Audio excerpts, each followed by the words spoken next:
Le CAC 40 est mort. All-in sur les US, l'Europe et la France ne se remettront jamais de l'élection de Donald Trump. Voici ce que vous avez pu lire toute la semaine au travers des médias et des réseaux sociaux. Un constat unanimement alarmiste sur la situation actuelle qui effraie les investisseurs. Alors, est-ce que l'avenir des marchés européens est si sombre que cela? Est-ce qu'il demeure tout de même une lueur d'espoir pour la suite? Ce sont autant de questions auxquelles nous allons tenter de répondre ensemble dans cette vidéo.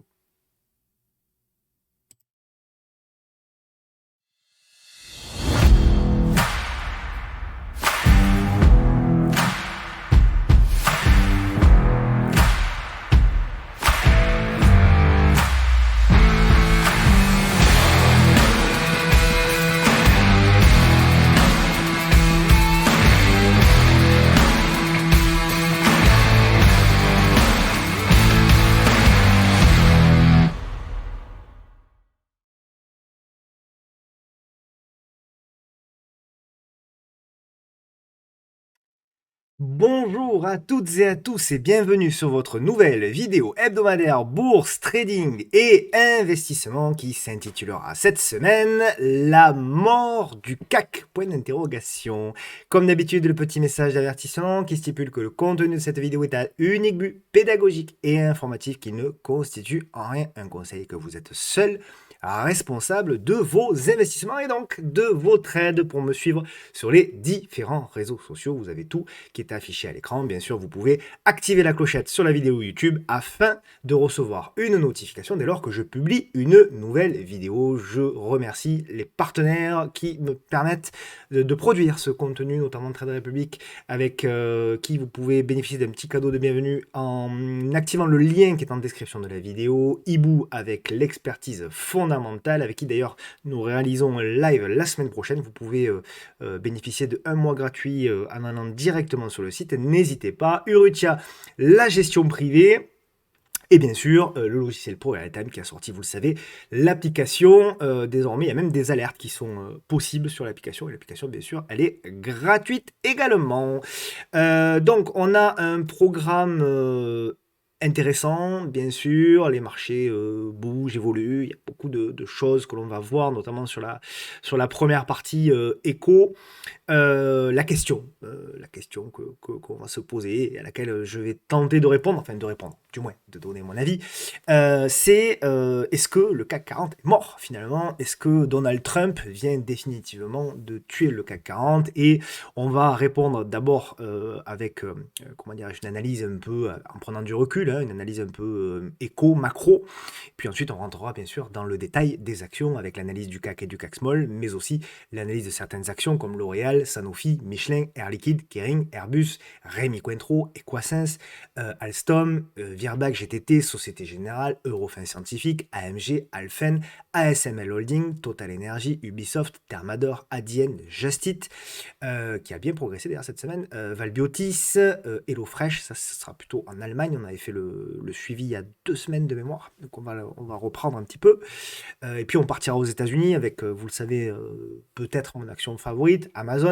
On verra si ça vaut toujours le coup d'acheter Amazon. Il y a certains qui répondent oui, ça vaut toujours le coup d'acheter Amazon. Bon, c'est peut-être pas faux. D'ailleurs, MicroStrategy, Super Microcomputer qui a beaucoup souffert, Spotify, Novo Nordisk, on regardera la cotation en NICE. On fera le suivi Nvidia, je sais que vous y tenez. Et on parlera d'un titre à suivre, un titre qui s'est fait beaucoup massacrer ces derniers mois, ces dernières années et qui construit plutôt pas mal, même si vous le savez, hein, les convictions sur l'Europe actuellement, elles sont quand même relativement réduites. Comme d'habitude, merci beaucoup pour tous vos soutiens, notamment via la newsletter. On est arrivé, je vous avais dit, le week-end dernier, on a passé les 2000, je crois qu'on va arriver à 2400 ou 2500 inscrits désormais sur la newsletter. Beaucoup de messages qui me sont parvenus en messages privés, en commentaire, etc. Donc voilà, on laisse un peu aussi le temps, tout le monde de prendre ses marques. Cette semaine, il va y avoir pas mal d'articles, je vous en dirai un petit peu plus également, un petit peu plus loin. Donc on passe au résumé de la semaine.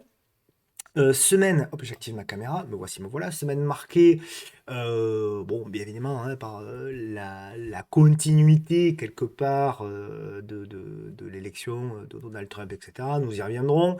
On va tout de suite évacuer la problématique de la volatilité causée par les publications, car vous le savez, j'aime bien faire le suivi aussi.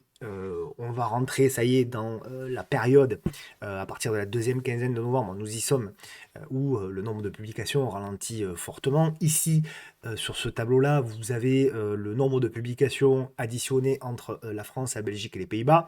Aux États-Unis, c'est un tout petit peu, il y a un tout petit peu plus de publications. Déjà, il y a plus d'entreprises, bien sûr, mais il y a quand même, sur la proportion, il y a un petit peu plus de publications. Mais voilà, c'est quand même, et on va rentrer sur une période où ça va être beaucoup plus calme. Donc, véritablement, si vous voulez, désormais, on va avoir pour moi les véritables intentions, pas attention, intentions du marché, euh, notamment à partir de la semaine prochaine. C'est-à-dire qu'on va vraiment voir, une fois qu'on a digéré aux États-Unis l'élection de Donald Trump, un certain nombre de nouvelles, etc., et des publications, on va digérer tout ça. Et notamment, bien sûr, on l'a vu hein, ces derniers jours, l'élection de Donald Trump a suscité beaucoup d'engouement sur certains actifs. Comment ne pas parler, bien sûr, du Bitcoin? Le Bitcoin, pour ceux qui suivaient un petit peu l'aventure sur le Bitcoin précisément, je parlerai un petit peu des alts juste après, mais sur le Bitcoin, moi j'avais cet été, je vous avais fixé un objectif de 92 000, qui était la ligne rouge, hein, finalement, le relais entre les deux points de 2020, fin 2020 de mémoire, ou début 2021, et mi-fin 2021. Et donc, on peut le voir ici, voilà, les deux points ici, bah, vous les reliez tout simplement et vous arriviez pour moi sur l'objectif qui était là.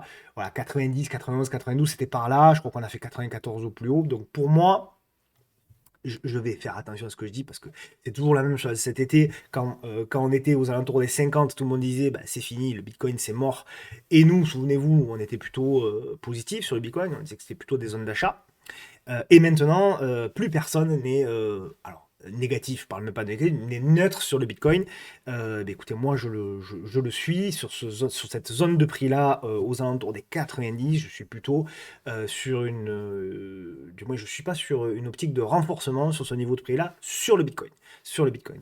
Je pense que voilà, désormais, ce qui serait très intéressant, même si je pense qu'à Noël, on peut aller chercher les 100 000, ça, voilà, il peut continuer de monter, bien sûr, hein, le Bitcoin. Mais je pense que le ratio gain-risque pour un investisseur long terme aux alentours des 90 000 dollars n'est pas très intéressant. Voilà, c'est pas une opportunité fantastique. Donc plutôt du swing trading, du coup, pour de l'accompagnement, pour aller chercher des nouvelles cassures et pour aller chercher, si vous voulez, des nouveaux plus hauts, pourquoi pas historiques.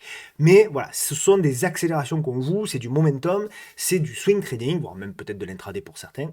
Mais pour le long terme, en tout cas, pour moi, c'est toujours ce que je vous explique. J'essaye de vous expliquer au travers de ces vidéos, c'est que pour moi, ce sont les mouvements agressifs ne veulent rien dire. Les mouvements agressifs sont souvent des conséquences de mouvements correctifs. En l'occurrence, sur le Bitcoin, le mouvement correctif, on l'a eu pendant 6 mois. Ou pendant 6 mois, le Bitcoin n'a absolument rien fait. Alors, c'est volatile quand même le Bitcoin, mais il a absolument rien fait. Il y a eu beaucoup de zigzags. On a quand même eu 1, 2, 3, 4, 5, 6, 7, presque 8 mois où le Bitcoin n'a fait quasiment rien.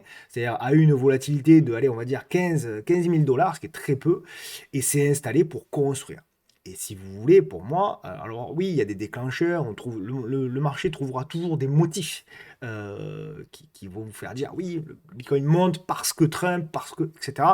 Mais finalement, ce n'est qu'une conséquence, ce n'est qu'un motif. Ce qui compte, ce qui est intéressant, c'est comment le marché arrive à construire. Et là, on n'est plus dans de la construction. On n'est plus du tout dans de la construction. Là, on est sur un mouvement, conséquence, qui peut être parfois perçu comme spéculatif. Pourquoi pas enfin, je veux dire, chacun a son avis sur le Bitcoin, etc. Moi, pour être honnête avec vous, j'en ai pas vraiment. Je ne suis pas assez connaisseur. D'ailleurs, via la newsletter, vous verrez bientôt, il y a un expert qui viendra parler des crypto-monnaies, parce que moi-même, voilà, à part le trader sur de l'analyse technique, je connais très très mal les projets, je ne suis pas assez compétent pour pouvoir vous donner des clés. C'est pour ça que j'en parle assez peu au niveau des projets. Techniquement, je suis à l'aise, parce que ça va, techniquement, j'arrive à peu près à faire quelques graphiques, mais pour le reste, voilà, je n'ai pas la compétence et je ne me permettrai pas de donner des avis sur des projets. C'est pour ça qu'en général, je ne parle pas des projets. C'est pas, même en général, je ne parle parle jamais des projets. J'en parlerai quand j'en saurai un peu plus, ou alors je confierai cette émission à Quentin, vous verrez que je vous présenterai. Donc, euh, pour moi, véritablement, maintenant, ce qu'il faut aller chercher, c'est plus du swing sur le Bitcoin.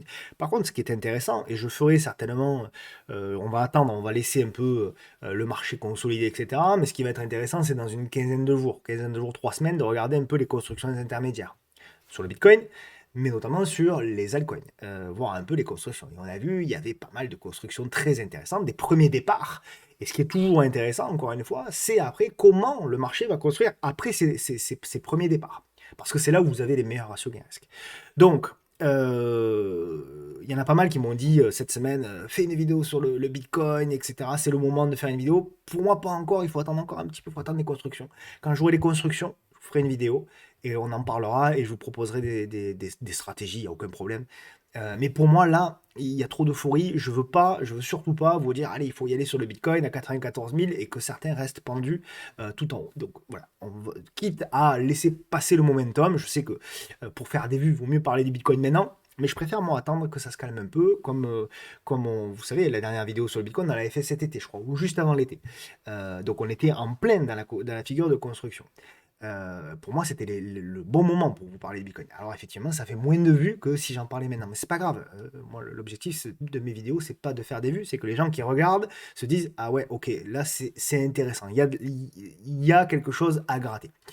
Donc voilà, un peu les conséquences pour l'élection de Donald Trump. Ce qu'on a pu voir, alors on va le prendre sur le ton de l'humour, c'est effectivement le comparatif entre les performances du S&P 500 et du CAC 40. On voit beaucoup de graphiques, etc., avec de la moquerie.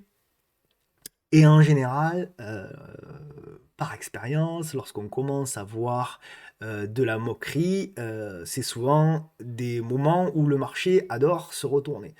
Donc voilà, là aussi, effectivement, l'écart de performance entre le S&P 500 et le CAC 40 est abyssal.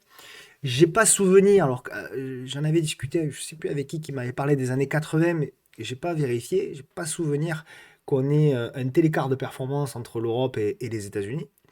Alors, entre l'Europe, oui, mais surtout entre le CAC 40 et les États-Unis, parce que l'Europe ne va pas si mal que ça, lorsqu'on regarde dans le détail. Alors oui, il sous-performe, mais on a quand même un DAX qui est encore très haussier, malgré les difficultés économiques, etc. Je crois que la performance du DAX cette année est au-dessus de 10%, je ne sais pas si on n'est pas à 13%. Enfin, on doit nager dans ces eaux-là, grosso modo. Alors attention, le DAX est affiché toujours en dividende réinvesti, contrairement au CAC. Donc bon, là aussi, ça ne change pas énormément quand même. Faut pas exagérer, mais toujours pareil, quand je vous montre le CAC, je vous montre toujours dividende non réinvesti, le CAC 40 cash, dividende non réinvesti. Donc ça, bon, c'est intéressant, hein. Donc là aussi, hein, le DAX, pour moi, ce qui est intéressant, c'est qu'effectivement, il est en train de casser un canal haussier par le haut. Ça arrive parfois, ça génère souvent des excès d'ailleurs. Mais bon, voilà, on va regarder un petit peu la suite. Moi, je ne suis pas persuadé que le DAX a forcément de grandes opportunités. Il faut regarder action par action. Mais en tout cas, voilà, on ne peut pas dire que le DAX est baissier, même s'il sous-performe le S&P 500, certes, on ne peut pas dire qu'il est baissier.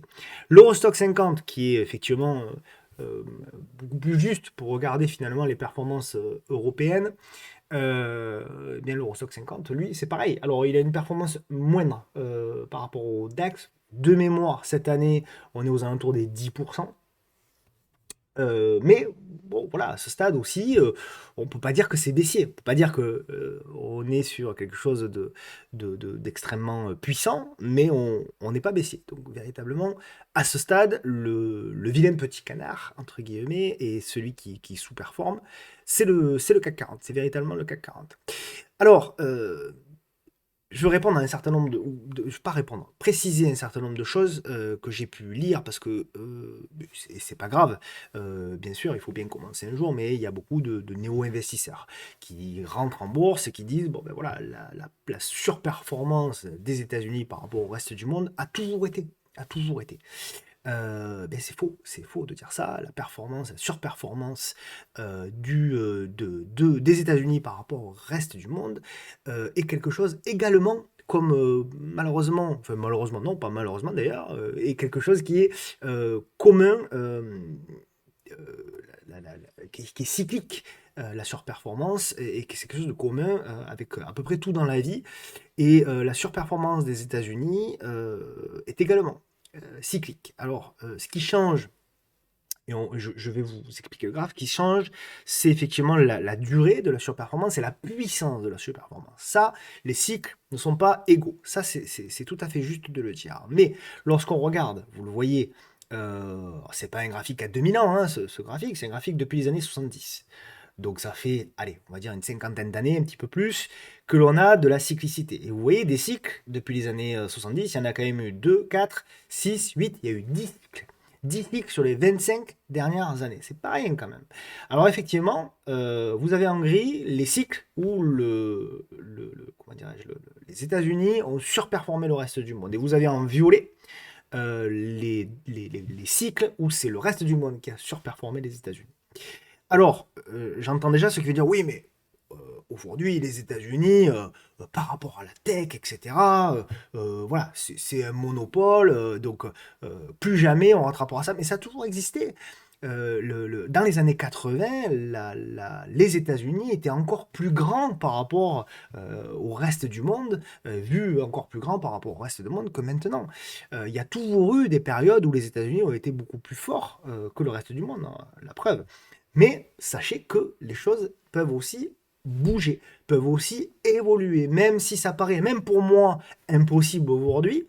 Vous pouvez très bien avoir dans 5 ans des États-Unis qui sous-performent pour des raisons qu'on ne connaît pas aujourd'hui. Voilà. Parce que le monde bouge, parce que le monde change, parce que vous avez des pays émergents qui vont à un moment donné, qui commencent d'ailleurs de plus en plus, hein, pour ceux qui suivent l'Inde, moi, j'aime bien aussi l'Amérique du Sud, etc. Voilà, c'est des pays qui sont en train véritablement de se bouger. Je pense au Mexique, je pense. Bon, bref.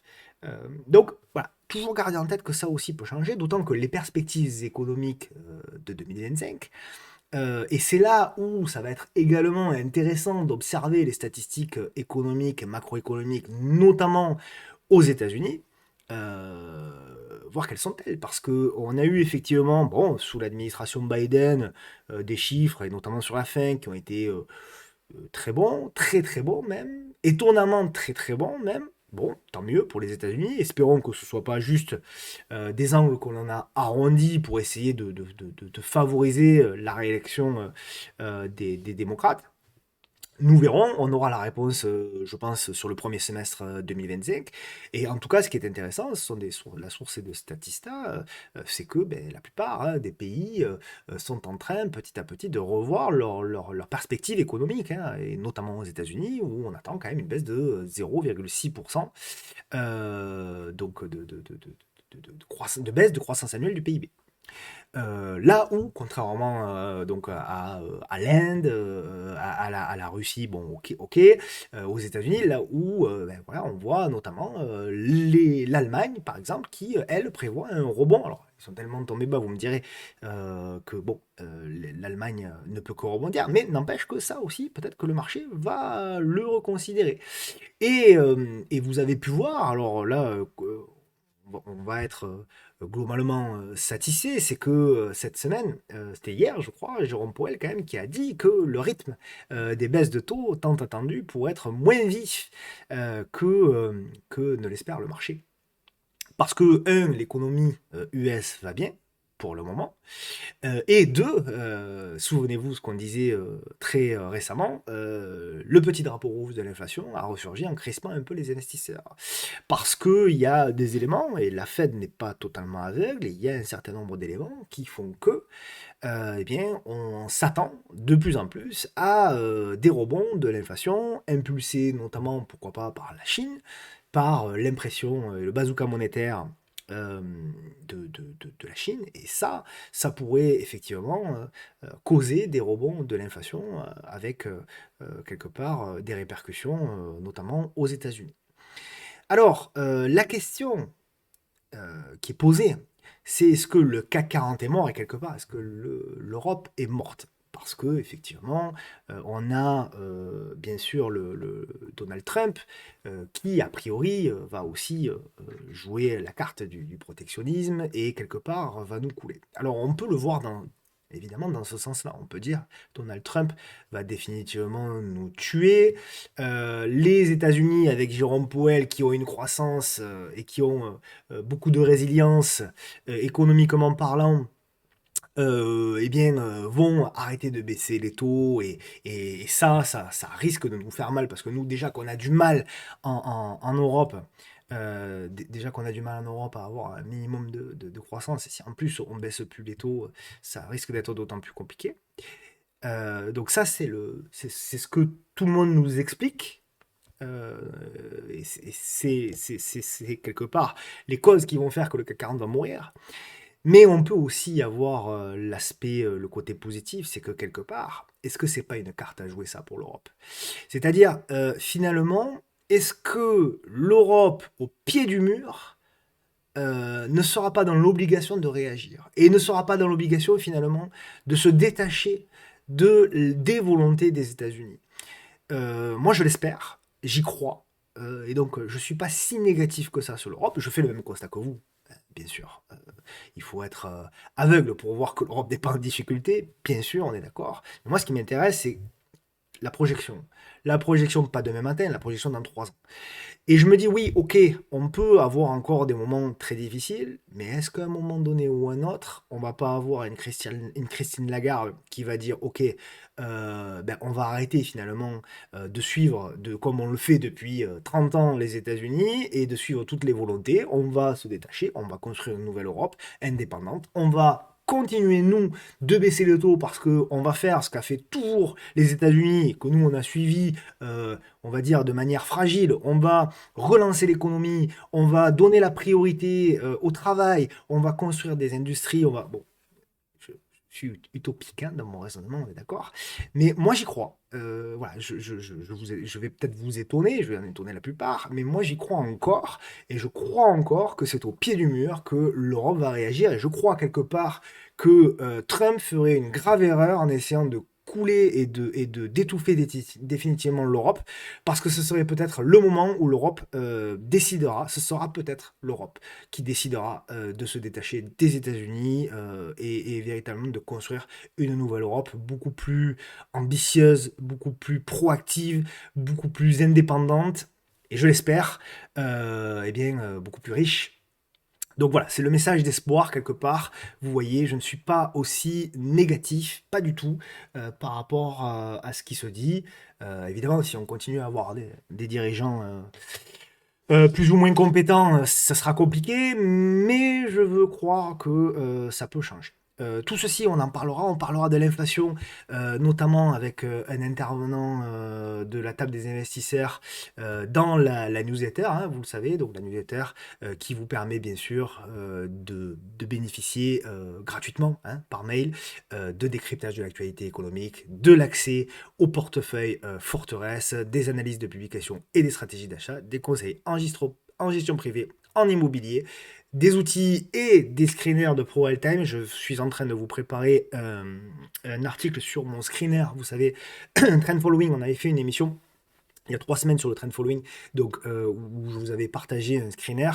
Donc je vous partagerai là-dessus comment j'ai construit ce screener là, et je vous partagerai bien sûr le code, il sera ouvert. La lettre mensuelle aux investisseurs, donc une fois par mois, vous aurez une lettre. Une newsletter un peu spécifique avec un dossier complet sur lequel il y aura différentes parties une fois par mois qui sera uniquement écrite par des professionnels, uniquement des professionnels. Et dedans, vous aurez un dossier complet sur la bourse, un dossier sur l'immobilier, la gestion privée et un dossier sur les crypto-monnaies. C'est ce que je suis en train de voir par un spécialiste crypto. Tout ça, bien sûr, c'est gratuit. Voilà un petit peu ce que je voulais vous dire sur la première partie économique. On passe à la question de la semaine, mais la question de la semaine, elle va être quelque part vite répondue. Je fais une allusion à la célèbre publicité. La question de la semaine, c'est qu'est-ce que le private equity? Et là, plutôt que de vous faire plutôt que de vous faire, parce que le private equity, vous savez, ça va devenir, hein, vous allez voir, ça va exploser ces prochaines années. C'est un sujet qui vient à la mode parce que le private equity a beaucoup, beaucoup, beaucoup d'avantages, à condition, pareil, c'est comme tout, d'avoir les bons interlocuteurs, etc. Et donc, plutôt que d'attendre que vous ayez des éléments plus ou moins justes, ce qu'on a fait, ce qu'on a réalisé, c'est une interview avec Olivier Rossi de Rutia, du cabinet Rutia Gestion Privée. On a réalisé l'interview à gauche de Julien Godard, qui est personne exceptionnelle en matière de private equity, un très très gros gérant de fonds qui a investi plus de 500 millions d'euros depuis qu'il en fait en private equity. Donc c'est quelqu'un d'hyper intéressant. Alors c'est une interview très posée parce que c'est un sujet important, c'est un sujet sur lequel voilà, on ne peut pas dire tout et n'importe quoi. Donc on a vraiment pris le temps de Julien, vous allez voir, c'est quelqu'un qui est très posé, qui est très réfléchi, qui explique vraiment tout, tous les côtés. D'ailleurs, il y a beaucoup de côtés négatifs aussi qu'il explique en private equity. Voilà, il contrebalance hein, beaucoup, c'est ce que j'apprécie aussi, c'est la transparence. Donc ne ratez pas ce dimanche à 9h l'interview et l'émission qu'on a réalisée avec Julien Godard. Voilà. C'est à 9h, hein. Oui, je suis c'est caché par mon visage, mais c'est bel et bien dimanche 17 novembre à 9h. On attaque, donc si vous le voulez bien, avec eh bien, le CAC. Alors, le CAC, eh bien moi, voilà, c'est là, c'est toujours un petit peu la même chose. Moi, il n'y a rien qui a changé par rapport aux analyses précédentes. Depuis plusieurs semaines, je sais que je suis un peu tout seul à le penser, mais pour moi, à ce stade, le CAC 40 n'est pas encore mort, du moins techniquement.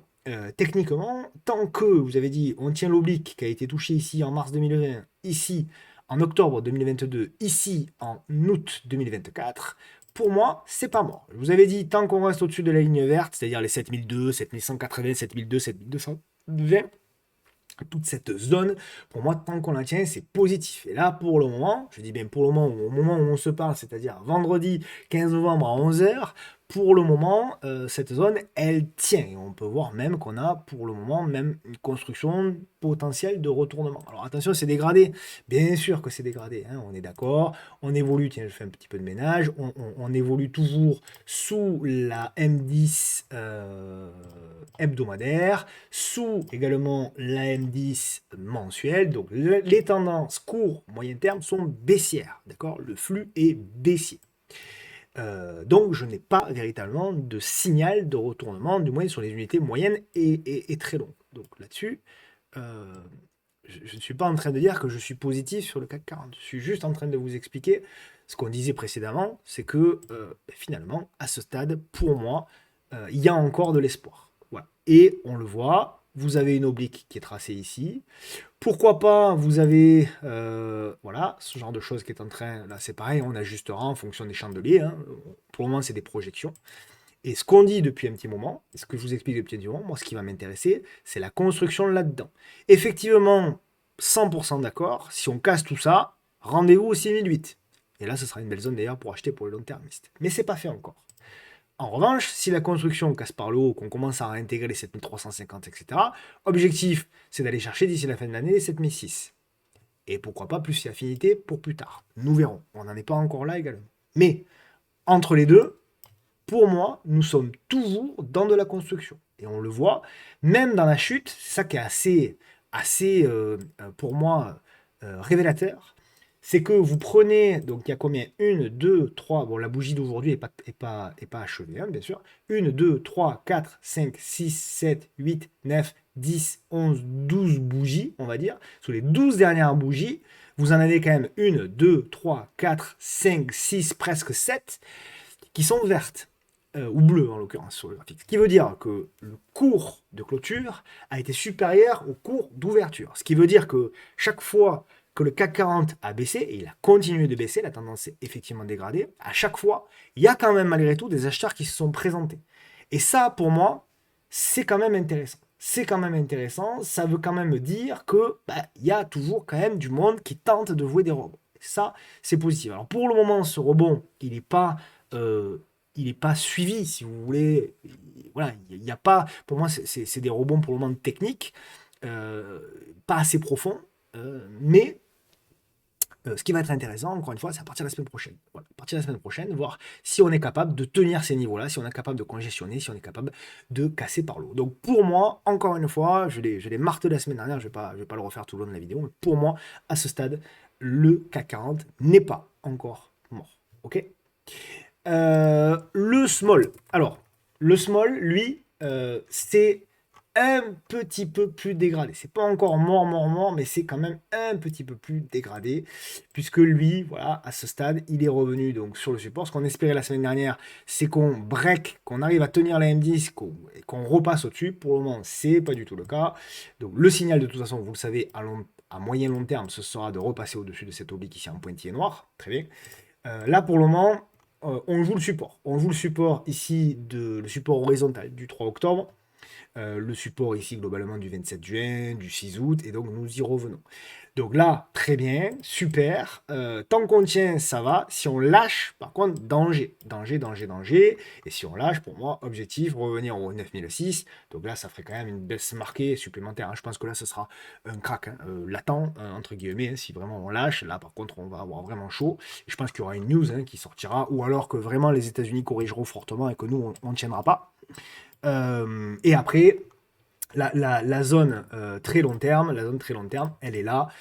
Pour moi, hein, c'est les plus bas ici de 2009, les plus bas ici de 2020. Et là par contre, moi, à titre perso, sur mes épargnes très long terme, notamment sur les ETF, long terme et assurance vie, PEA, etc. Et plein d'épargne d'entreprise, notamment pour ceux qui en ont. Pour moi, là, ce sera une zone d'opportunité très très forte. Moi, voilà, j'accumulerai pour le très long terme, 50, 10 ans, j'accumulerai de manière très très forte s'il y a une opportunité.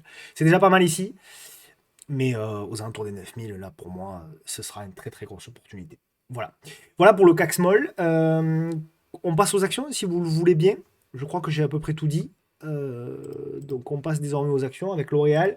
Alors L'Oréal, je suis jamais content quand une action baisse, jamais, parce que je sais qu'il y a toujours des gens qui sont investis, etc., etc. Bon, mais L'Oréal, pour le coup, qu'est-ce que j'ai pris dans la tête lorsque on était là, je vous avais dit attention, cassure du top historique, vous allez avoir une correction. Et regardez, ça date de mai, hein. Je vous avais dit, voilà, moi j'attends une correction. Et les acheteurs long terme, il faut attendre, même si ça arrive jamais, il faut attendre la zone de repli, à minima, la zone de repli. Je sais pas si cette zone va être le point bas, j'en sais strictement rien. Mais en tout cas, ce que je sais, c'est que là, c'est pas une opportunité. Là, c'est déjà mieux. Donc, il vaut mieux investir pour moi, effectivement, dans la zone des 300 euros, grosso modo, que dans la zone des 450. Qu'est-ce que j'ai pas pris sur la tête à cause de ces propos-là? Ça pouvait continuer à monter, bien sûr. On parle juste d'opportunités long terme. Et pour moi, effectivement, L'Oréal, ben, il y avait un potentiel de baisse. Donc, on a déjà perdu 30%, un petit peu plus même, depuis les plus hauts. Et donc, on va arriver, voilà, petit à petit, tranquillement, on va arriver sur des zones d'opportunité. Et là, par contre, toute cette zone-là, ah oui, pour des investisseurs long terme, ça peut être intéressant. Donc ça, c'est pour les investisseurs long terme. On verra, il y a d'autres zones, hein. Pensez toujours à rentrer en plusieurs fois, minimum 2 fois, sur des opérations long terme. Donc pensez toujours à prendre un renfort. On le tracera quand on ira, mais je pense a priori que le second support, il faudrait que je fasse l'étude, etc., avec les volumes, etc. Mais je pense que le second support, il est plus sous les 200. Donc on va dire 300, 200. Ça vous ferait un prix aux alentours des 250. Le plus haut historique est à 450. Ok, là, on parle de choses qui sont un petit peu plus intéressantes que d'investir all-in 450. Ok. Pour les traders, il n'y a rien, voilà, il n'y a pas de congestion, il n'y a pas de toute façon, pour moi, L'Oréal, c'est pas une action trop à trader parce que c'est un peu mou, on n'a pas une grosse amplitude directionnelle. Et donc, voilà, je pense qu'il faut patienter. Et surtout, vaut mieux investir sur L'Oréal plutôt que de trader. Sanofi, c'est la même chose. Sanofi, souvenez-vous, nous étions. Voilà, vous pouvez reprendre, hein, les vidéos, tout a été dit, on était là-haut. Et je vous avais dit, voilà, c'est pas des zones où il faut investir Sanofi. On investit sur le bas. D'ailleurs, il y a quelqu'un qui m'a envoyé un message cette semaine pour me dire la même chose. On investit sur le bas, sur Sanofi. On investit sur le. Si on veut investir, si on est intéressé, moi Sanofi, ça m'intéresse pas. Mais ça me regarde. Vous avez tout à fait le droit de ne pas être d'accord et de me dire non, mais Sanofi, de toute façon, voilà. Mais à investir, essayer de saisir des opportunités. Et des opportunités, pour moi, elles sont plus à proximité du support oblique que à proximité de la résistance en haut. Donc voilà, effectivement, alors c'est une action un peu beaucoup molle, hein, Sanofi, mais mine de rien, entre le point haut et le point bas, vous avez quand même 15% de différence. C'est pas rien. Et ça veut dire que ceux qui ont investi en haut pour récupérer leur pru, il faut qu'ils fassent une performance de 17 ou 18%. Donc c'est pas évident. Voilà. Et puis, il n'y a rien de pire, honnêtement, hein, je pense, quand on est investisseur, il n'y a rien de pire que de se dire, purée, je suis l'idiot, entre guillemets, qui a payé le point haut et maintenant je suis bloqué, et je suis à moins 15, à moins 16, qu'est-ce que je fais? Et c'est là souvent qu'on prend les plus mauvaises décisions, qu'on coupe son investissement, et 9 fois sur 10, c'est le point bas. Et là, on s'est dit, purée, je suis un imbécile, j'ai payé en haut, j'ai vendu en bas. Voilà, c'est une véritable boucherie, quoi. Ok? Donc voilà pour Sanofi, trader, voilà, à part un intraday, mais bon, sinon pour le moment, il n'y a pas grand-chose à faire. Michelin, c'est la même chose. Michelin, pareil, on est dans la même idée. Voilà, Michelin, moi, pareil, investissement à proximité du support oblique. Voilà. Donc là, on revient, c'est vrai, on est d'accord, il y a un beau support ici qui peut jouer du robot, etc. Vous pouvez, mais voilà. Investisseurs, essayez d'investir à proximité de l'oblique. Super valeur, Michelin, j'adore Michelin. Mais voilà, vous le voyez, là, si vous avez payé dans le FOMO, bah, c'est déjà moins 20 sur le portefeuille. Enfin, sur le portefeuille, sur la position. Quand même bien douloureux. Ok? Trader, c'est pareil. Michelin, c'est pas une action trop à trader. Il faut vraiment de beaux patterns. Là, vous en avez eu un avec le double creux et la petite congestion. Mais sinon, globalement, c'est quand même assez difficile à trader parce que là aussi, vous ne bénéficiez pas d'amplitude directionnelle très forte. Airbus, même chose pour Airbus. Airbus minima, voilà la zone, alors l'oblique si possible, mais idéalement même la zone des 120, minimum pour Airbus. Et alors vraiment une belle opportunité si vraiment on va sous les 87. Voilà. Euh, Trader, c'est pareil, là il n'y a pas vraiment, je ne sais pas trop ce qu'elle est en train de faire. Est-ce que c'est une espèce de range? Voilà, pourquoi pas? Est-ce que voilà, on pourrait dire qu'il y a un range entre les 125 et les 145, mais voilà, c'est pas très clair. Du moment où c'est pas très clair, j'essaye toujours du moins d'éviter voilà, d'éviter dans la mesure du possible de prendre position, du moins en swing trading. Ok? Kering, alors Kering, eh bien Kering, elle construit, hein. Elle construit, c'est pas si moche que ça. Alors, je vous rappelle que pour moi, on est sur un gros niveau hein, sur Kering, voilà, puisque c'est les plus hauts ici de 2001. Et que donc, vous avez dit, voilà, maintenant ce qui va nous intéresser, c'est la construction. Je crois que c'était alors, ou c'était la semaine dernière ou la semaine d'avant, je sais plus. Donc on affine un petit peu ce que le marché est en train de voilà, potentiellement nous montrer. Je dis bien potentiellement parce que c'est pas toujours très clair.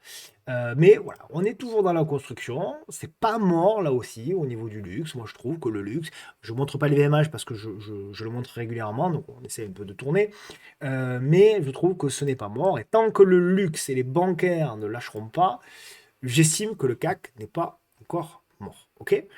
Voilà, d'ailleurs, j'ai fait Airbus avant Kering, j'ai bien fait de revenir en arrière. Euh, donc voilà un petit peu, si vous voulez, pour moi, Kering, voilà, c'est pas encore totalement mort, c'est une action qui est en difficulté, mais je trouve que la construction est encore largement présente. Avec tout ça, j'ai oublié de vous faire Air Liquide. Air Liquide, voilà, elle est là, toujours la même chose, j'ai pas changé le graphe. Voilà, il y a des fois des graphes, il faut les modifier, hein, ça aussi, c'est pas une histoire d'avoir raison ou pas. On s'en fiche d'avoir raison. Ce qui compte, c'est de faire valider les scénarios par les graphiques et par le marché. Air Liquide, pour moi, c'est un petit peu comme Sanofi, c'est un petit peu comme Michelin, c'est un petit peu comme Airbus, c'est un petit peu comme L'Oréal. C'est des actions qui sont des actions de qualité, je pense, mais qui sont des actions à acheter sur repli quand on est investisseur. D'accord? On n'achète pas du Air Liquide sur le haut de canal. D'accord? On évite. On essaye d'acheter du air liquide sur le bas de canal. Ce n'est pas un gage de réussite pour autant. C'est pas parce qu'on achète sur le bas de canal qu'on va avoir le point bas et que derrière on s'assure de faire une performance de 30 ou de 40% dans les 5 ans à venir. Non. Mais par contre, ou dans les 2 ans à venir. Mais par contre, le ratio gain sur risque, il est meilleur. Et si comment dirais-je, dans votre état d'esprit, vous faites en sorte d'avoir des listings de 10, 20, 50, 100 valeurs, si même vous élargissez aux pays étrangers, etc., de 100 belles valeurs, que vous vous amusez, entre guillemets. Encore une fois, il ne faut pas un bac plus 8 en analyse technique hein, pour tracer un canal. Vous reliez des points comme je vous montre régulièrement. C'est déjà pas mal, ça suffit pour un investisseur long terme. Encore une fois, un minimum de formation. Ça suffit pour déterminer des zones intéressantes sur lesquelles vous pouvez accumuler petit à petit. Et donc Air Liquide rentre dans ce cadre-là. Et Air Liquide, en effet, pour moi, même là, alors oui, on est sur un support, ok, les traders court terme vont jouer du rebond, très bien, mais pour moi, investisseur, il y a encore un petit potentiel de baisse supplémentaire. Pourquoi pas 10%. Et donc, effectivement, là aussi, en termes de ratio gain-risque, si, admettons, vous visez les plus hauts historiques, car pour moi, un investisseur long terme doit au maximum s'axer sur les tendances long terme haussières de fond pour viser à chaque fois. Donc acheter sur repli pour viser les plus hauts historiques. Et donc, si vous achetez là, en admettant pour viser le plus haut historique, ça vous fait un gain potentiel de 20%. C'est pas mal, mais en revanche, si vous patientez et que vous avez la chance, la réussite d'avoir un prix plutôt à proximité du support oblique, déjà, bon, vous allez avoir un prix évidemment un petit peu plus bas, bon, ça c'est une chose, mais surtout, vous allez avoir un potentiel de gain qui n'est plus de 23%, mais qui est de 31%. Et donc là, vous voyez que non seulement vous n'allez pas, premièrement, immobiliser potentiellement du capital pendant, je sais pas moi, 6 mois, 1 an, donc ce capital qui va potentiellement baisser, mais surtout, donc vous pouvez en faire autre chose, mais surtout, derrière, votre potentiel, votre ratio gain-risque est bien meilleur pour la suite. Est-ce que Air Liquide va y aller? J'en sais rien. Si elle n'y va pas, c'est pas grave. Mais en tout cas, si elle y va, ce sera beaucoup plus intéressant pour moi pour un investisseur long terme. Ok, j'essaye de rien oublier. Rémi Cointreau. Alors Rémi Cointreau, ça y est, elle arrive sur notre fameuse zone. J'accélère un petit peu. Rémi Cointreau, donc elle arrive sur notre fameuse zone. Je vais vous mettre en, voilà, en hebdo. Donc, en hebdo, là c'est pareil. La patience a finalement payé. Je ne sais pas si ce sera le point bas, mais voilà, aux alentours des 50 euros. Bon, on est à 55, hein, aux alentours des 50 euros. On a peut-être même fait un plus bas. Ouais, on a fait un plus bas à 52,5. Donc aux alentours des 50 euros, en tout cas, c'est une première zone. La deuxième zone, si on y va, bon, là, il faudra quand même. Ce serait quand même surprenant, mais bon, après, tout est possible, bien sûr. La deuxième zone, donc gardez quand même un petit peu, hein, on ne sait jamais. La deuxième zone se situera, hop, j'ajuste un petit peu, voilà, aux alentours des 15 euros, 16 euros. Ça serait quand même violent. Et donc, rendez-vous compte un petit peu, voilà, la baisse, c'est moins 75% entre les plus hauts et maintenant. Donc, par contre, je ne sais pas si c'est le point bas, mais quelqu'un qui investit ici, qui investit potentiellement ici, voilà, la question c'est de savoir, c'est toujours la même chose, je vous le rappelle, est-ce que Rémi Cointreau en, je ne sais pas moi, on est en quoi, en 2002, on est en 2024, donc on va dire 2030, est-ce que Rémi Cointreau en 2030, elle sera plus là, à votre avis, ou plus là? Bon, là, ce sera négatif. Elle sera plus là ou plus là? Voilà, c'est ça la question. Voilà. Donc, si vous pensez que Rémi Cointreau a plus de chances d'aller par là, que par là, eh bien, vous accumulez petit à petit le dossier. Ok. On continue avec Equasens. Equasens qui a beaucoup souffert. C'est une action qui avait été quand même mise en avant beaucoup, notamment par certains fondamentalistes, et qui est toujours en difficulté. Alors, moi, il y avait deux zones. D'ailleurs, on arrive sur la première pour un investissement long terme. La première, elle est là. C'est les plus bas, effectivement, de 2020. Donc, c'est la zone des 41 euros. On y arrive enfin. Pour moi, on évolue dans un gigantesque biseau descendant, nous allons dire. Voilà. Donc cette zone-là peut être une opportunité et on verra si vraiment il y a une baisse supplémentaire. Donc gardez un petit peu de cartouches, gardez quelques cartouches pour éventuellement renforcer si l'action vous intéresse. Pour le moment, il n'y a rien. En termes de trading, il y avait à un moment donné, oui, cette cassure qui était à jouer pour jouer quand même voilà, un petit mouvement qui était quand même de 20% quasiment, 10, 15, 20%. Mais là, à ce stade, on n'a pas la même construction. Donc, ce qu'on va attendre, c'est la même chose. C'est une construction similaire à ça, qui pourrait effectivement potentiellement s'inscrire là-dedans. Et là, les traders, effectivement, ils joueront toujours la même chose, la cassure, etc., etc., etc. Vous connaissez bien sûr le refrain, avec un stop en dessous, etc., etc., au même titre que, voilà, là aussi, vous pouvez mettre un stop en dessous, ou là, peu importe. OK?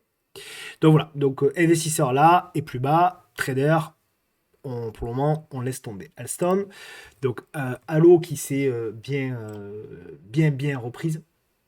étonnante la mèche. Alors moi je l'avais pas vu puisque j'étais en repos, mais effectivement bon la mèche est quand même assez surprenante. On va d'ailleurs faire le pullback là plus ou moins. Il n'y a pas eu la construction qu'on attendait.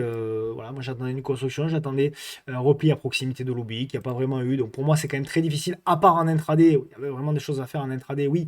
Mais sinon, bon, globalement, j'ai pas grand chose à dire. Euh, Ça s'est bien redressé hein, quand même, hein. Alstom, effectivement, c'était d'ailleurs dans les valeurs trend following de mémoire, avec, là vous le voyez, hein, le retournement de la MM 200. Bon, voilà, c'est la même chose, on va attendre une nouvelle construction, hein, j'ai pas grand-chose à dire, c'est positif, certes, mais faites attention quand même, parce que là, on est un peu, voilà, il y a beaucoup de volatilité, j'imagine que les volumes sont quand même assez énormes, donc attention, voilà, quand les volumes sont importants, parfois vous pouvez avoir des surprises. Ok. Donc si vous êtes dedans, super. Si vous n'êtes pas dedans, attendez au moins deux trois bougies là, de conso pour jouer les cassures et jouer la continuité du mouvement, hein. Virbac, c'est une action qu'on suit pas mal, notamment sur le salon, parce que on a un expert qui est lié à cette entreprise. Donc c'est une tendance d'abord très haussière, hein, Virbac, c'est un secteur effectivement qui se porte toujours très très bien, même en période de crise. Maintenant, voilà, difficile à trader quand même, Virbac. Il y a beaucoup de mouvements assez erratiques. Regardez un petit peu, très difficile à trader. Il faut vraiment voilà, des cassures un peu parfaites, comme là, par exemple, où vraiment, et encore, c'est vraiment pas évident. Mais voilà, il faut vraiment trader des choses un peu, des patterns presque parfaits. Par contre, pour les investisseurs, bon, ben, vous avez une première zone effectivement qui est là, aux alentours des 309, 310, et après vous avez le support oblique, qui est là, parfois qui pourrait être pas mal. Alors le mieux, effectivement, ce serait qu'on ait les deux, c'est-à-dire qu'on ait un truc comme ça, où là on a une congestion pour les traders et à la fois pour les investisseurs. Pardon, je me suis enflammé sur la hausse. Mais en tout cas, vous avez compris l'idée, grosso modo, c'est de se retrouver avec une pattern voilà, similaire avec ce qu'on avait eu là, là, là, et même là d'ailleurs, j'ai oublié. Vous voyez, donc ce genre de construction-là à proximité peut être effectivement quelque chose d'intéressant. Mais à ce stade, investisseur comme trader, pour moi, eh bien, il n'y a pas grand-chose. GTT, je suis partagé. Alors, vous regardez d'ailleurs le graphique du GazNat, qui est hyper intéressant, je trouve. Euh, donc vous regarderez par curiosité le graphique du gaz naturel sur le long terme. Je trouve qu'on est sur des zones, quand même sur des niveaux hyper intéressants. Donc est-ce que GTT à un moment donné ou pas va en profiter? Je ne sais pas. Ce qui est vrai, c'est que alors pour les investisseurs, je préfère quand même des achats sur repli à proximité. Là toujours la même chose de bas de canot. D'accord? Donc effectivement, là, vous êtes plutôt, je vais le mettre en rouge, vous êtes plutôt sur, en effet, des zones de résistance, donc sur le haut de canal. Et à contrario, sur le bas de canal, vous êtes plutôt sur des zones donc, de support. Donc, pour les investisseurs, je ne suis pas extrêmement. Le niveau est moyen, on va dire. Le niveau est moyen, globalement. L'opportunité est moyenne. Euh, pour autant, ce qui est intéressant maintenant, plutôt pour les traders, c'est qu'effectivement, cette oblique-là, elle a été cassée. On a fait un pullback, un deuxième pullback. Bon, on est revenu. Et ce qui est assez intéressant, c'est que les cassures sont quand même bien propres. Parce qu'on avait cette cassure ici, pullback, on relance. Ici, on a une grosse résistance qu'on est en train de travailler. Ce qui est vraiment intéressant sur GTT, c'est la congestion qui est mise en place.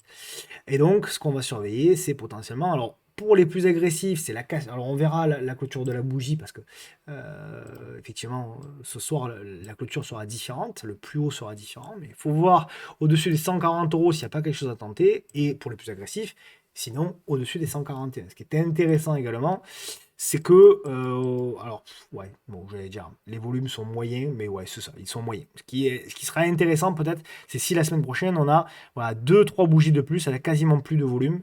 Là, ça pourrait être intéressant. Qu'est-ce qu'on visera après comme objectif? Bah, premier objectif pour moi, c'est de retrouver les plus hauts ici du 5 mars. C'est peut-être même les plus hauts historiques. C'est peut-être même les plus hauts historiques. C'est certainement même les plus hauts historiques, oui. Et après, on visera, donc ça fait un objectif quoi, de 7-8%, et après on visera potentiellement le haut de canal, ok, pour aller chercher éventuellement voilà, des seconds objectifs en mode un peu plus trend following. Ok? On dit deux mots des bancaires. Alors, la semaine dernière, on a parlé de Crédit Agricole, me semble-t-il, et BNP peut-être, je me souviens plus. Donc cette semaine, on va parler de Société Générale. Alors c'est là où ça va être intéressant parce que Société Générale, c'est un range depuis 2022, hein. Donc c'est toujours la même chose. Je peux changer mes analyses, hein. Pour moi, Société Générale, c'est achat entre les 19-20 et plutôt allègement entre les 26, 27, 28. D'accord? Et d'ailleurs, c'est ce qui s'est passé, c'est que là, on a une prise de bénéfices. Mais c'est pas parce qu'il y a une prise de bénéfices que c'est totalement mort pour Société Générale. Ce qui va m'intéresser, et d'ailleurs, ce qui est en train pour le moment, je dis bien pour le moment de se passer, c'est qu'on a quand même, voilà, il y a la mèche haute et ça baisse, mais on voit que là, depuis 2 jours, il y a quand même des gens qui sont intéressés. Et donc là, on va voir là aussi la capacité de construire pour Société Générale. Et effectivement, si Société Générale lâche, commence à venir combler son gap, etc., ce sera pas bon pour le CAC et on n'aura pas le rebond tant espéré sur le CAC et la lueur d'espoir pour le CAC pour la fin de l'année, voire le début d'année prochaine. En revanche, si ça construit, si vous voyez que dans la semaine prochaine, etc., vous avez les bancaires, notamment Société Générale, qui construit, qui congestionne, etc., et qu'on commence à avoir des cassures, là, on aura probablement, d'ici début 2025, on aura probablement un petit peu plus d'espoir pour la suite et notamment pour le CAC et les valeurs françaises. Voilà. Bon, il y a du boulot, hein, on va pas se le cacher. On fait scientifique, deux mots, simplement, on est toujours dans la même figure, voilà, pour moi. La semaine dernière, on disait qu'il fallait construire la congestion et surtout breaker les 46,78. On est toujours dans la même optique. On est dans une zone investisseur. Il y en a une seconde qui est ici. Trader, RAS, il se passe rien, mais je fais le suivi également. Donc pour moi, il n'y a toujours pas eu potentiellement de signal. Ça reste baissier, donc quand même un petit peu de prudence. AMG, alors AMG, vous le savez, c'est une valeur que j'adore parce que voilà, gros mouvement directionnel, etc. C'est génial à trader. Pour autant, ce qui est assez... Alors, je commençais par l'aspect négatif. L'aspect négatif, c'est que vous avez un support oblique ici, vous le savez, qui a été, on l'avait dit, cassé. Et le côté négatif, c'est que pour le moment, ça a été rejeté à chaque fois. On le voit, donc là, vous avez le support, et vous avez, hop, résistance, résistance, résistance. Ça, c'est le côté négatif.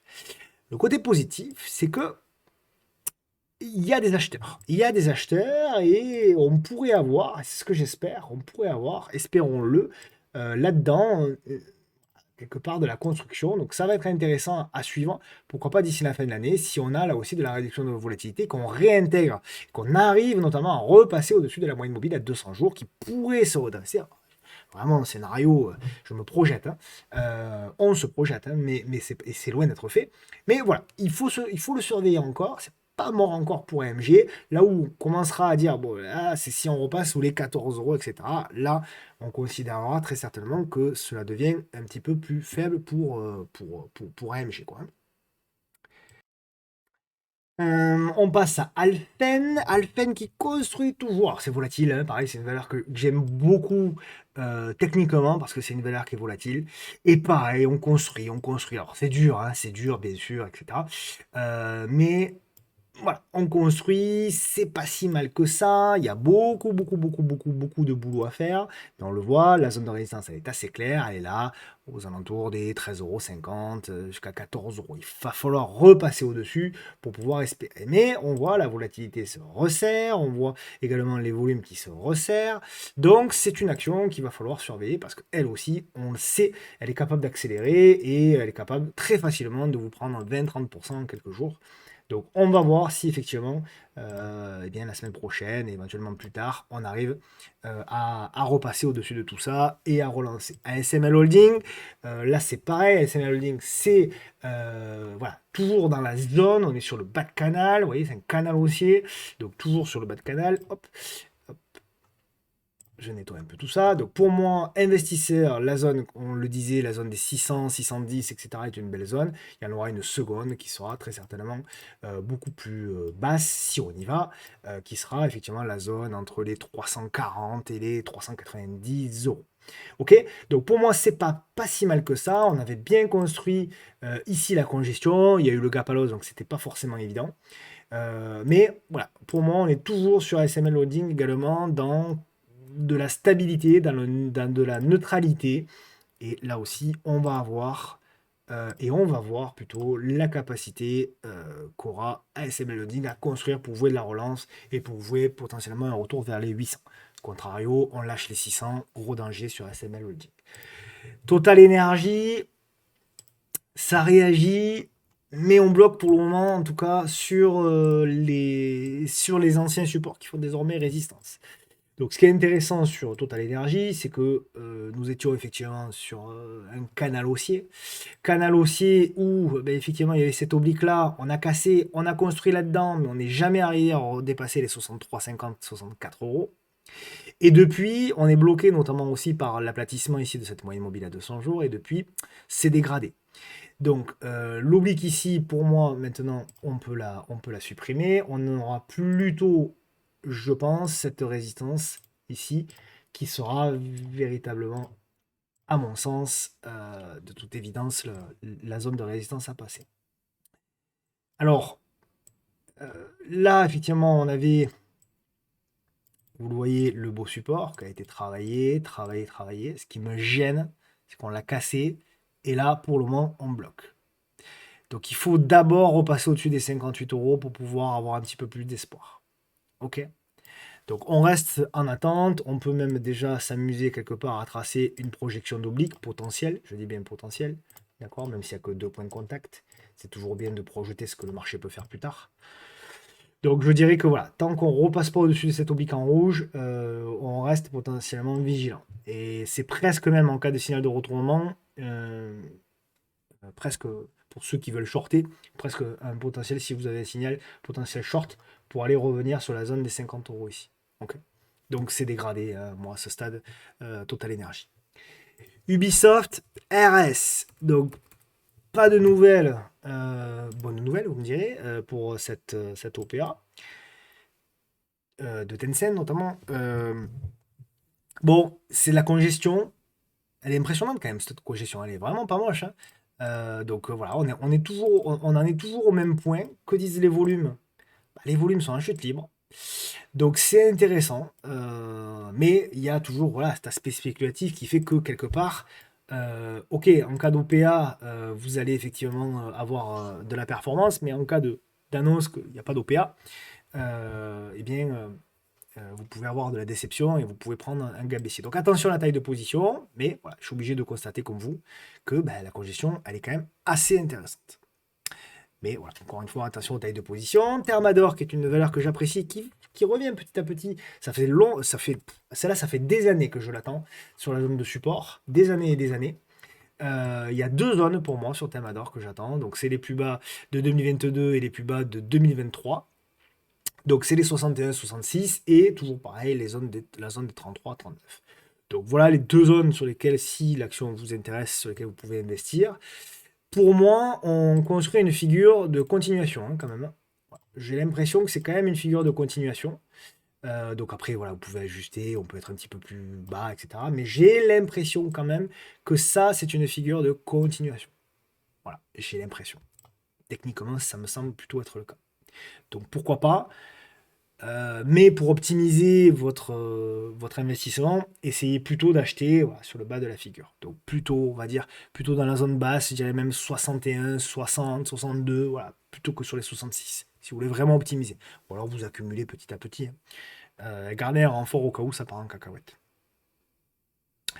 Adyen, bah, on fait le suivi, mais ça n'a pas beaucoup changé, Adyen. Hein. Pour moi, c'est pas une opportunité. Bon, on est bloqué toujours sur cette oblique, cette résistance oblique baissière. Euh, Pour moi, il faudra surveiller bien sûr ici avec le comblement du gap, etc. Et sinon, la zone des 1000 euros. Voilà, il n'y a vraiment pas grand-chose à faire. Pour les traders, à suivre quand même la petite congestion, notamment en intraday, pour voir s'il y a quelque chose à faire. Mais sinon, pour les investisseurs, globalement, je reste plus ou moins sur le côté. Justit, une action que vous savez que j'apprécie beaucoup, mais voilà, qui est très, parce qu'elle est très volatile, hein, grosse amplitude. Donc il y a eu une news qui a fait que effectivement, elle a ouvert un gap à la hausse, mais bon, c'était quand même difficile voilà, de l'anticiper. Voilà, on avait une suggestion là de trade, mais bon, c'est très compliqué. Il y a effectivement au-dessus des 15 euros, peut-être une zone de résistance. On peut aller chercher les 15 euros, mais voilà, le graphe est pas très propre, pas facile. Donc plutôt essayer là aussi d'attendre la mise en place d'une congestion pour tenter quelque chose. Valbiotis, très dégradé. Valbiotis, parce qu'il y a eu des news qui n'étaient pas bonnes.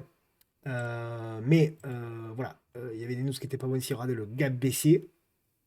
Je passe tout d'ailleurs. Hop. Par contre, voilà, pour du rebond technique, hein, vraiment rebond technique, faites attention là aussi, c'est spéculatif.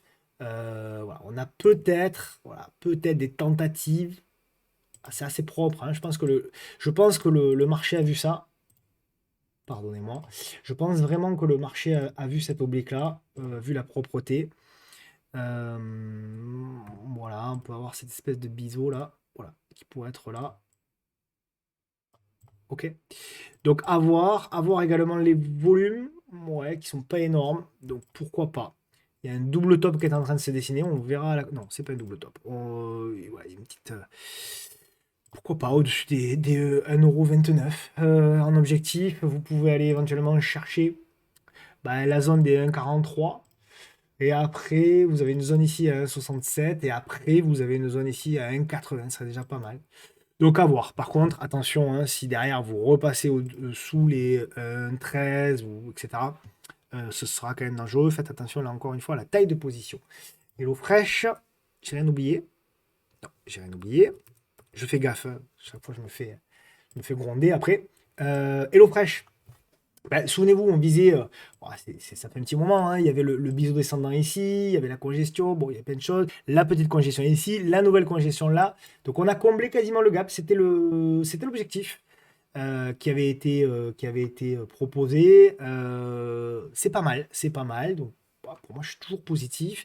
On peut commencer, vu que le retournement a lieu, on peut commencer petit à petit, à mon sens, à construire peut-être un support oblique. Donc nous verrons.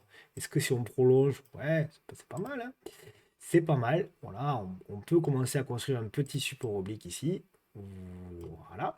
Donc à proximité du support, si vous avez des petites congestions, pourquoi pas jouer là aussi du momentum et jouer la continuité de la hausse.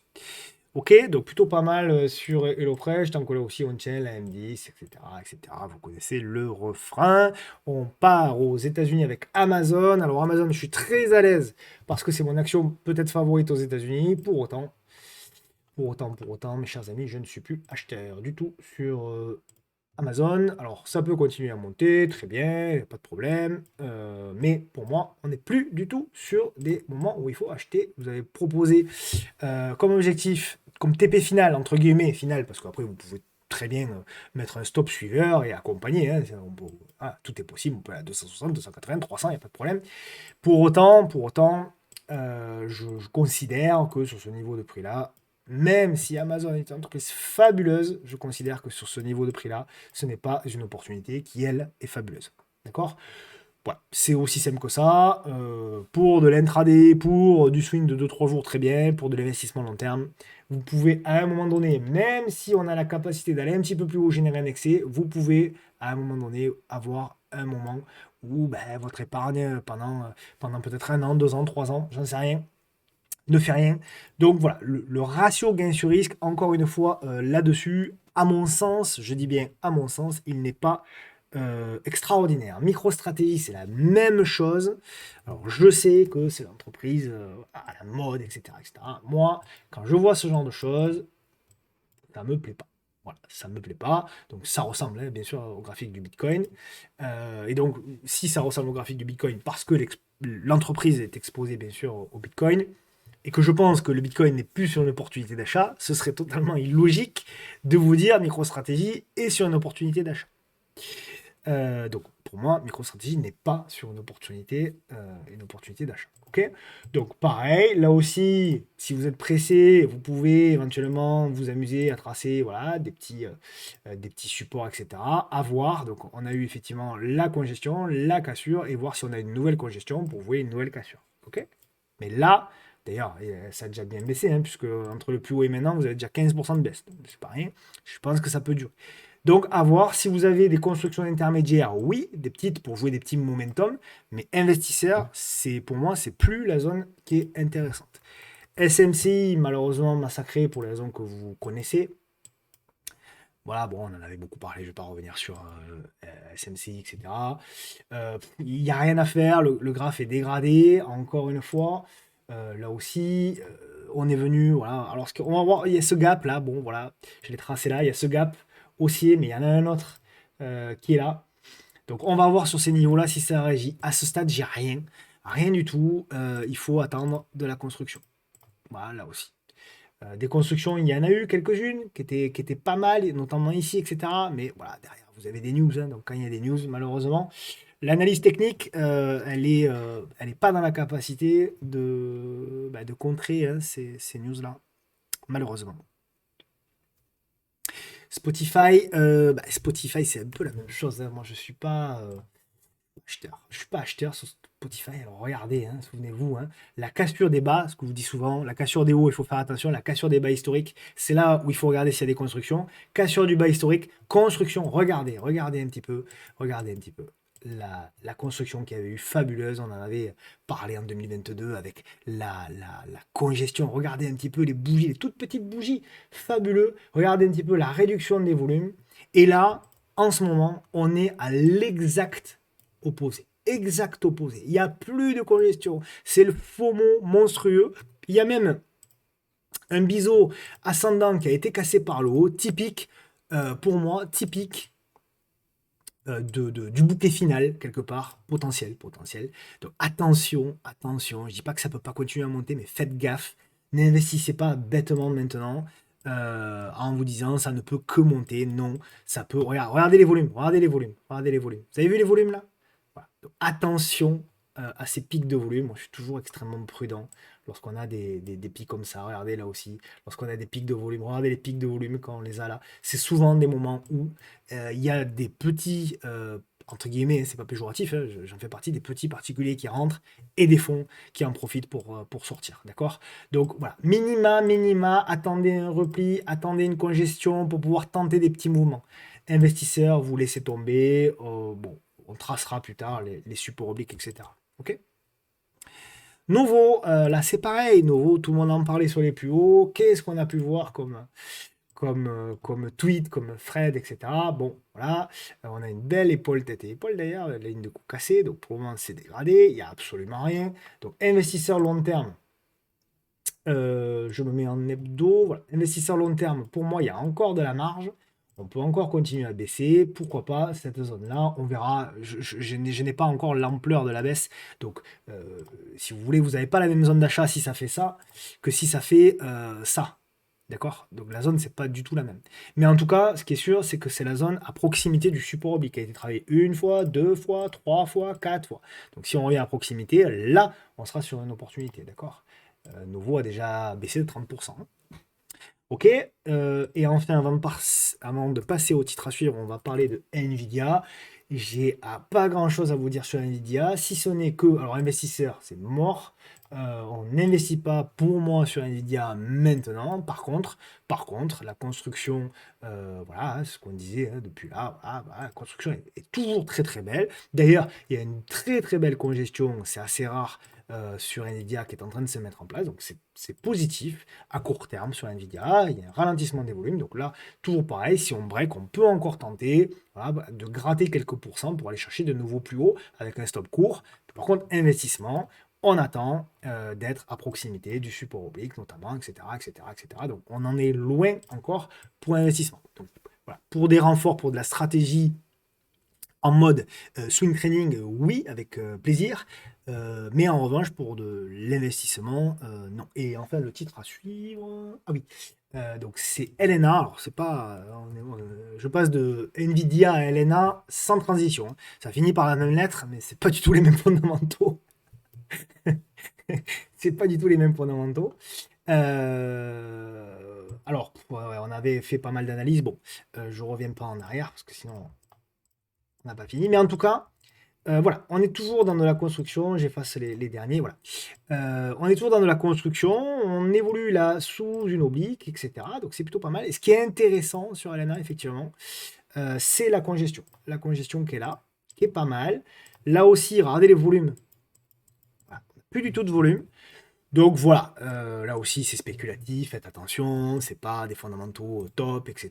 Regardez aussi, mais ça c'est vrai pour toutes les actions, je vous le dis tout le temps, regardez toujours les dates de publication, etc. Mais voilà, il y aura peut-être, je dis bien peut-être, quelque chose à tenter au-dessus des 26,60 ou au-dessus des 25, pardon, 70.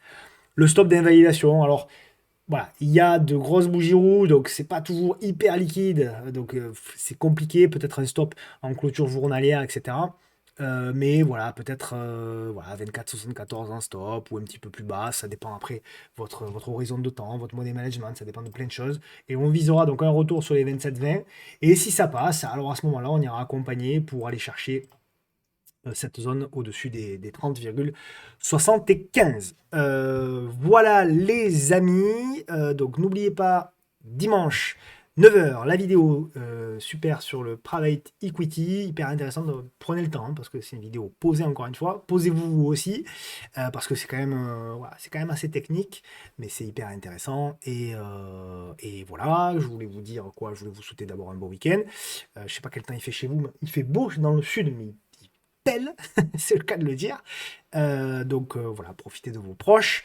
Bien sûr, on se retrouve la semaine prochaine. Alors pour la newsletter, bien sûr, tout le long de la semaine, parce qu'il y a pas mal d'articles cette semaine. En général, j'essaie d'en faire 2 ou 3 par semaine. Plus, bien sûr, la vidéo vendredi prochain, comme tous les week-ends. Je vous embrasse bien fort. Prenez soin de vous, prenez soin de vos proches. Et très bon week-end à vous. À plus. Ciao.